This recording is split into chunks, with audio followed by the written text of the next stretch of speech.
Lawmakers in Connecticut are considering a new tax on wealthy investors, even as residents of that state and companies are moving out. Now, Democrats in the state Senate and House are proposing to raise the top tax rate for capital gains, interest income, and dividends from 7% to 9%. That would make it one of the highest in the country. The tax would apply to individuals who make more than $500,000 or households who earn more than $1 million. The Greenwich Hedge Fund Association and that world, which makes a lot of its income from capital gains, already coming out against the tax. The Hedge Fund Association saying, quote, in a statement that after 5 tax increases in 15 years and the new SALT limits on federal taxes, quote, Connecticut taxpayers, high earners and otherwise, are paying enough.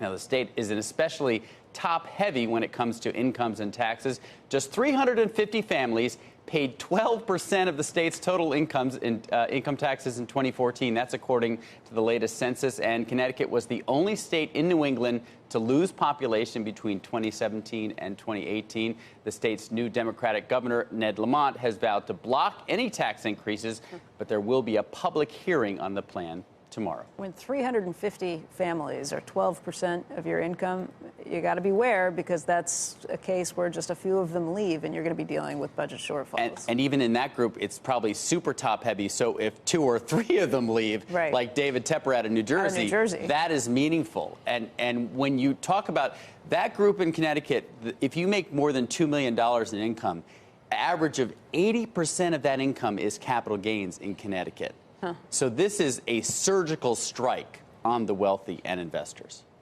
And as a state, it's just so lopsided, right? I mean, you do have the concentration of wealth, not a lot of other organic kind of private sector activity. No, the rest of the state outside of Greenwich and Stamford is suffering. And, you know, you go to New Haven, you go to Hartford, and these are tough, struggling cities. I mean, I think it places big emphasis on the changes that are and the big battles that are coming in the states that are the high salt, used to be high salt deductible states that aren't under the new tax laws. You're going to see this in Connecticut, in New Jersey, in New York, in Illinois, in California. Big battles where people are going to be paying more in taxes than they had been before in federal levels, but the states are also looking for ways to make up that shortfall. So how do you do it? That's right. And everyone expected this would put pressure on state governments to lower their revenues, lower taxes, and instead it's the opposite. They're raising, and it's got to come from somewhere. And right now, even though on a national level everyone's saying, well, the Democratic plans to tax the wealthy are not going to go anywhere, it is happening in the states. Yeah.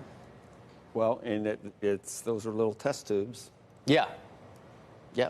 I mean, nationally, it's hard to, it's hard to extrapolate what happens in a state where you see the flight of capital, because nationally, who's going to leave? Right. The United States. So you can't get the federal bureaucrats and politicians can ignore what happened, but the states, we will see what happens. And you want proof? Look at the Greenwich and sort of Fairfield County real estate market. They cannot give those mansions away right now. The price cuts 30–40%, and they're still sitting on the market. So people said, well, the wealthy aren't really leaving Connecticut. They don't have to. That real estate market, far more than even New York or Westchester or any of these suburban communities, is really getting hit. I always come back. Have you decided yet whether this is all a zero-sum game? I mean, when someone's wealthy, have they taken it from other people, or have they created it? Do you know yet whether that's... Well, I know that if you look at Connecticut, even though the governor has said no more tax increases in Connecticut, this is very popular in the state of Connecticut. All right. Well, of course it is. When there's only 8 people with the money and you got the other... Exactly.